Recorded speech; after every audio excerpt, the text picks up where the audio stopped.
하나님의 말씀은 출애굽기 23장 1절에서 9절입니다.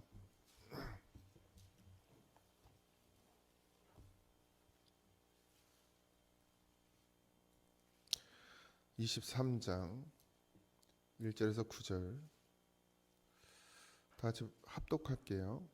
너는 거짓된 풍설을 퍼뜨리지 말며 악인과 연합하여 위증하는 증인이 되지 말며 다수를 따라 악을 행하지 말며 송사의 다수를 따라 부당한 증언을 하지 말며 가난한 자의 송사라고 해서 편벽이 되어 두둔하지 말지니라. 내가 만일 내 원수의 길을 잃은 소나 나귀를 보거든 반드시 그 사람에게 돌릴지며 내가 만일 너를 미워하는 자의 나귀에 짐을 싣고 엎드려짐을 보거든 그것을 버려두지 말고 그것을 도와 그 짐을 부릴지니라. 너는 가난한 자의 송사라고 정의를 굽게 하지 말며 거짓 일을 멀리하며 무죄한 자와 의로운 자를 죽이지 말라. 나는 악인을 의롭다 하지 아니하겠노라. 너는 뇌물을 받지 말라. 뇌물은 밝은 자의 눈을 어둡게 하고 의로운 자의 말을 굳게 하느니라. 너는 이방 나그네를 압제하지 말라. 너가 애굽 땅에서 나그네 되었은즉 나그네의 사정을 아느니라. 아멘. 할렐루야. 율법에 대한 부분들을 계속 나오고 있는데요. 특별히 사람과의 관계, 사람과 사람과의 관계. 하나님은 하나님과의 올바른 관계는 반드시 사람과 사람과의 올바른 관계로 이어져야 된다는 것을 늘 말씀해 주고 있습니다. 우리가 하나님을 믿노라 하고 나는 하나님 예수님 안에 산다고 하면서 사람과의 관계가 올바르지 못하면 그것은 거짓말이 되어지는 것입니다. 반드시 예수 그리스도가 우리 안에 계시고 하나님과의 관계가 바로 서면 하나님 인간과의 서로 상호 간에 사람들과의 관계도 분명히 바르게 서야 합니다. 근데 우리가 예수 믿는다고 하면서도 손가락질 당하고 욕먹고 사람들이 비난하는 대상이 되어진다면 그건 우리의 믿음을 다시 한번 점검해 봐야 합니다. 교회가 그것들을 가르치지 않고 그것들을 점검하지 않게 하고 그것들을 보지 못하게 만들어 버려서 그냥 교회를 다니면서도 예수 믿음으로 사는 것이 아니고 그저 바리새인들 같이 유대인들 같이 율법주의에 가득 차서 자기는 구원받은 줄 알고 자기는 믿음이 좋고 자기는 좋은 사람이라고 생각하면서 세상보다 더 악하게 살아가고 세상보다 더 못한 삶을 사는 모습들을 보게 됩니다. 그건 뭐 목사들도 마찬가지고요. 그래서 늘 깨어서 자기를 점검해야 하고 하나님이 율법을 주신 것은 그 율법을 통해서 내가 정말 하나님과의 관계가 올바른지를 발견할 수 있는 거예요. 내가 사람과의 관계를 바로 세워가고 있는지. 오늘 우리 성경에도 보면 이게 정의에 관한 부분인데 사회 질서를 유지하기 위해서 기본적으로 지켜야 되는 이 사회에서 지켜야 되는 규례 중에서 특별히 공평에 관한 말씀을 하고 계시거든요. 그러니까 우리가 정말 그런 삶을 살아가고 있는지, 내가 누구를 대할 때 정말 그렇게 공평함으로 대하고 있는지. 여기 또 성경에 보면 우리 그걸 뭐라 그랬죠? 돈이 많으면 죄가 없고 돈이 없으면 유전무죄, 무전유죄. 여기 나오는 말이에요. 가난한 자의 송사를 가볍게 여기지 말고 그러니까 편벽을 둬서 두둔하지 말라. 그리고 판결하지 말라. 이렇게 나옵니다. 정의를 굳게 하지 말라. 너는 가난한 자의 송사라고 정의를 굳게 하지 말라. 이런 말들이 나와요. 근데 교회가 뭐 우리나라는 어떤지 잘 모르겠지만 예전에 미국에서 한창 그 노예 제도가 있을 때도 그들은 미국은 신앙으로 세워진 나라인데도 불구하고 그 노예에 대한 흑인에 대한 그런 것들이 엄청 심했죠. 그래서 최근까지도 흑인이 들어갈 수 없는 교회가 있고 또 흑인들은 흑인들끼리 예배드려야 되는 그런 상황들이 만들어지고 있습니다. 전혀 공평하지가 않아요. 전혀 성경적이지가 않죠. 그럼에도 불구하고 그들은 자기들이 믿음이 좋다고 얘기하고 자기들은 하나님을 섬긴다고 이야기하고 예수님 안에서 구원 받았다고 말해요. 근데 흑인들하고는 같이 예배 못 드리겠다는 거예요. 이게 정의가 아니라는 거죠. 하나님의 공의가 아니라는 얘기예요. 우리 교회, 대한민국에 있는 교회도 여전히 누군가는 가난한 사람들을 살피고 보살피기도 하지만 어떤 교회들은 그래도 좀 뽀대나고 모양 있고 그래서 사람 같은 사람들이 와야 된다고 이렇게 말하는 교회들도 있고, 제가 마지막 전도사를 때려칠 때도 그런 실망감이 있었습니다. 그래서 교회가 그 불당동이라고 천안에서 가장 부자 동네에 교회가 세워졌어요. 그러니까 목사님이 물을 관리하셔야 되는 거예요. 이상한 사람 오면 안 되고, 학생들도 말썽 피우고 사고 치는 애 오면 안 되고, 그래서 그런 애들이 와서 교회가 문제가 되면 그런 애들 내보내라고 하고, 그런 일들이 생긴단 말이죠. 정말 우리가 예수 믿고 생명이 정말 중요하냐, 정말 우리가 구원이 가장 중요하냐, 늘 강조하지만 한 영혼이 천하보다 정말 귀하게 생각하냐 우리가? 아니잖아요. 근데 사실 아니죠. 저도 그렇지가 못해요. 이 교회를 다 팔아서라도 한 영혼을 구원할 그런 믿음이 있느냐? 없어요. 그렇게 하지도 못할 것이고 현실적으로. 그래도 뭐 그런다고 구원을 이루는 것도 아니지만 그 판단은 하나님이 하시겠죠. 어쨌든 하나님께서는 늘 그렇게 우리를 하나님과의 관계를 통해서 온전히 회복되어지길 원하고, 그 회복은 반드시 이 땅을 살아냄에 있어서 이 땅에 있는 사람들과의 융화되는, 함께하는, 그리고 그들도 같이 구원받는 백성들로 하나님은 인도하시기를 원하시는 거예요. 그러니까 우리의 삶을 통해서 교회를 뭐 광고하고 뭐 우리 교회 이쁘다, 뭐 우리 교회 뭐 목사님이 좋다, 뭐 우리 교회 이런 게 있다, 이런 프로그램이 있다, 뭐 이런 걸로 사람들을 끌어모으란 얘기가 아니라 우리가 나아가서 어떻게 사느냐, 어떻게 하나님의 정의를 실현하느냐, 하나님의 공의로움을 드러내고 나타내느냐, 말 한마디라도, 그냥 원래 성격이 그래, 이것도 다 필요 없어요. 예수 믿으면 반드시 예수님을 드러내고 나타내는 말과 행동이 필요합니다. 그건 율법이 아니에요. 그러니까 율법의 행위가 아닙니다. 그건 자연스럽게 나와져야 하는. 내가 아무리 쌀쌀 맞고 아무리 그냥 입이 그냥 거시게 해도 내가 예수 믿으면 반드시 부드러워져야 돼요. 말 한마디도. 제일 안 되는 데가 가정이거든요. 가정에서만 잘 되면 그러면 나가서도 잘 하실 수 있을 거예요. 하나님께서는 이스라엘 백성이 거짓과 술수가 판을 치는 그런 삶이 아니라 진실하고 정직하게 살아가기를 하나님 원하십니다. 근데 이 진실과 정직의 삶이요, 그러니까 자꾸 율법주의가 되면 안 돼요. 이건 계속해서 우리가 우리 스스로에게 말해야 되는 것인데, 내가 정직하게 산다고 하고 내가 진실하게 산다고 하는 것은 예수 그리스도께서 내 안에서 그걸 살게 하시는 것이지, 내가 정직하거나 내가 진실한 것은 아니란 말이에요. 근데 예수님의 그 힘으로 내가 정직하고 진실하게 살아가고 있음에도 불구하고 그건 내 힘이 아니란 말이에요. 근데 그게 내가 그렇게 살아가는 줄 알고 정직하고 진실하게 나는 사니까 정직하고 진실하게 안 사는 사람들에게 손가락질을 한단 말이에요. 욕을 한단 말이에요. 비난한단 말이에요. 근데 그게 하나님이 기뻐하시는 게 아니라는 얘기예요. 왜냐하면 내 공이 아니고 하나님의 공이에요. 우리는 다 똑같아요. 우리의 모습이나 세상에 있는 사람들의 모습이나, 하나님을 믿지 않으나 하나님을 믿으나 다 죄인이죠.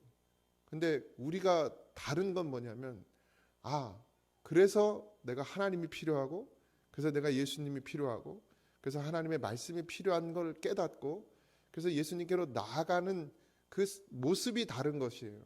그래서 하나님은 그 모습 때문에 우리를 구원해 주시는 거죠. 하나님 자녀 삼아 주시는 거예요. 그렇다고 해서 우리가 그럼 죄가 없냐? 그렇지 않다는 거예요.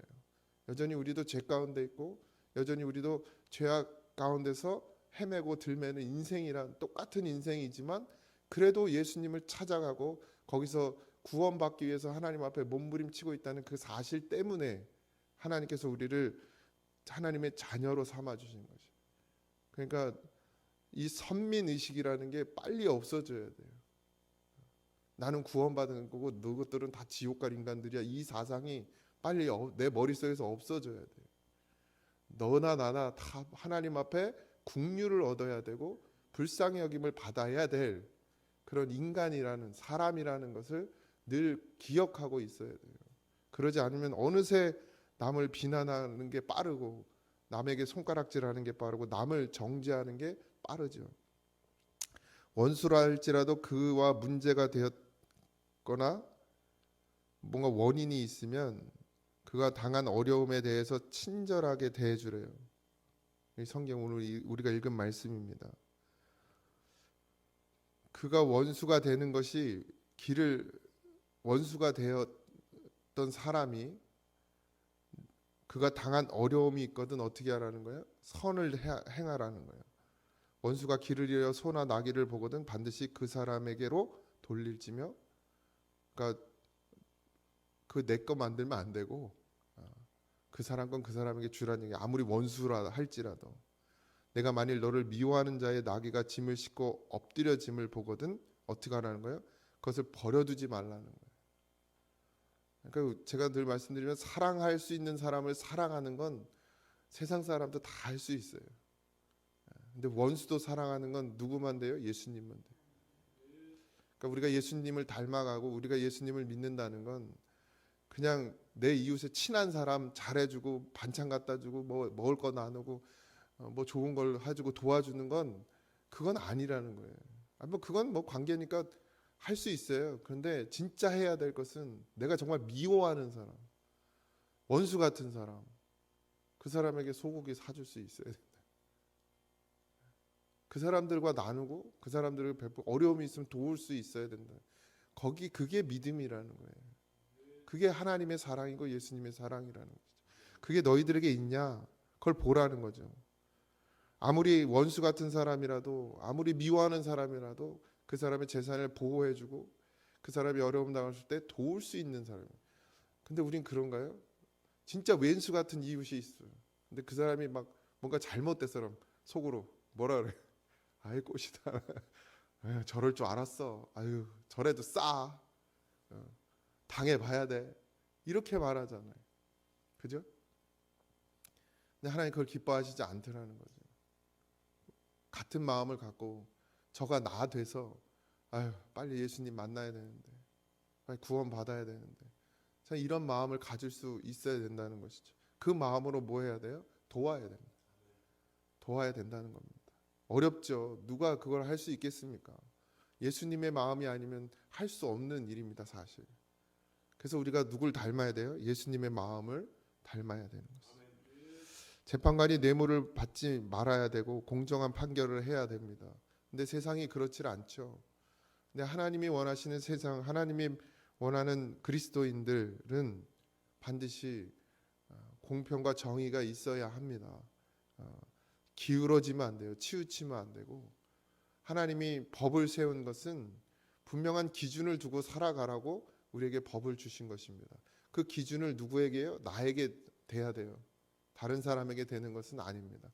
늘 다른 사람은 불쌍히 여기는 마음을 가져야 되는데 그 불쌍히 여기는 마음을 갖기 위해서 필요한 것이 율법이에요. 그 율법을 누구에게 들이댈 때? 나한테 들이댈 때, 그러면 세상의 모든 사람들이 불쌍해지는 거예요. 왜? 나나 저나 뭐 별반 다르지 않은데 그래서 나는 예수 믿고 구원받는 자녀가 됐고 백성이 됐으니 누가 불쌍한 거예요? 그러지 못한 사람들이 불쌍하고 그래서 긍휼히 여기게 되고, 뭐 나는 구원받을 자격이 있어 받는 것이 아니고 나나 저나 참 똑같은 모습인데 난 예수님이 불러주시고 그 음성 들을 수 있는 은혜를 받아서 내가 지금 예수 믿고 있고 구원받았다라는 거예요. 똑같은 사람임에도 불구하고 그렇게 될 때 그들도 불쌍해지고 그들도 예수 믿어야 되는데 예수 만나야 되는데 이런 마음이 들게 되는 것이죠.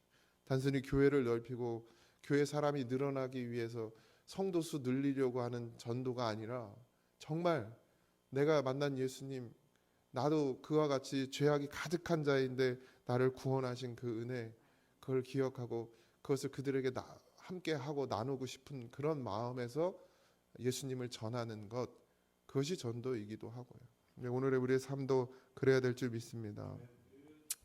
가난한 자의 송사는 참 답답하죠. 지금 우리나라에도 현실적으로 그런 일들이 계속 일어나고 있습니다. 법이 아니고 그냥 법은 기준이 되어야 되는데 그 기준이 너무 달라요, 사람에게마다. 그런 일들이 세상에선 일어나죠, 당연히. 근데 하나님의 사람들은 반드시 정의롭고 공평해야 합니다. 근데 그 정의와 공평은 누구의 기준이에요? 예수님의 기준이에요. 예수님의 기준에선 그 누구도 다 구원받아야 될 사람이라는 거. 하나님의 정의는 그렇습니다. 아무리 흉악한 범죄자라 할지라도 하나님께로 돌아오는 자는 반드시 하나님이 구원하신다는, 그게 하나님의 정의라는 거예요. 버림받을 사람이 없고 버려질 사람이 없고 무시당할 사람이 없고 외면당할 사람이 없습니다, 하나님의 기준에서는. 우리가 오늘도 그런 마음을 갖고 모두를 불쌍히 여기고 긍휼히 여기는 마음, 뭐 크게 도움을 줄 수는 없어도 내 삶을 통해서라도 반드시 예수를 증거하고 나타내는 그 정도의 삶은 살아내도록 그런 믿음이 되어지시길 바라고, 하나님이 우리에게 늘 사랑해 주셨습니다. 우리도 나그네라는 것, 마지막 절에 그러죠. 너는 이방 나그네를 압제하지 말라. 나그네를 불쌍히 여기라. 왜? 너도 나그네다. 우리도 이 땅에서 어떻게 해요? 나그네이고 죄인이에요. 그러니 그 하나님을 모르는 사람들도 어떻게 하라는 거예요? 그 사정을 다 알고 너희가 아는 바라 이거예요. 그들의 모습을 너희가 아는 바라. 너희가 예수 믿기 전에 나와 그들과 똑같았다. 그들을 불쌍히 여기고 긍휼히 여겨라. 이걸 하나님 오늘 우리에게 말씀하십니다. 오늘 하루의 삶도 예수 안에서 살길 소망하고, 하나님이 우리에게 주신 은혜가 무엇인지를 분명히 깨닫고 그 은혜를 드러내고 나타내고 사는 그런 삶이 되어지기를 주님의 이름으로 축원합니다. 기도하겠습니다. 하나님, 정말 부족하고 연약하고 하나님이 우리를 구원하신 그 은혜가 얼마나 크고 놀라운지를 늘 기억해야 함에도 불구하고 순간순간 잊어버리고 내가 잘난 줄 알고 내가 무엇을 이룬 줄 알고 그렇게 교만하고 오만한 자리에 설 때가 있습니다. 하나님, 우리를 불쌍히 여겨 주시옵시고, 우리는 다 나그네입니다. 이 땅에서 죄인입니다. 하나님이 우리를 긍휼히 여겨 주셨고 주의 부르심에 아멘으로 응답한 심령들이 되어져서 하나님의 자녀 된 것을 잊지 말게 하시고, 오늘 우리가 살아가는에도 하나님, 우리가 정의롭게 공의롭게 살아갈 수 있는 것은 우리의 힘이 아니라 우리 안에 예수 그리스도께서 살아계시고 그래서 우리를 그렇게 살게 하심을 입었기 때문임을 잊지 말게 하여 주옵시고, 늘 낮은 자의 자리에 가게 하시고 섬기는 자로 겸손한 자로 하나님 세상에 빛과 소금으로 예수의 복음을 드러내는 자의 삶으로 살아가게 하여 주옵소서. 오늘도 우리를 주의 말씀의 충만함으로 성령의 충만함으로 인도하여 주옵소서. 감사합니다. 예수님의 이름으로 기도하옵나이다. 아멘. 하늘에 계신 우리 아버지여, 이름이 거룩히 여김을 받으시오며 나라의 임하옵시며 뜻이 안에서 이루어진 것 같이 땅에서도 이루어지이다. 오늘날 우리에게 일용할 양식을 주옵시고 우리가 우리에게 죄진 자를 사하여 준 것 같이 우리 죄를 사하여 주옵시고 우리를 시험에 들게 하지 마옵시고 다만 악에서 구하옵소서. 주의 나라와 권세와 영광이 아버지께 영원히 있사옵나이다.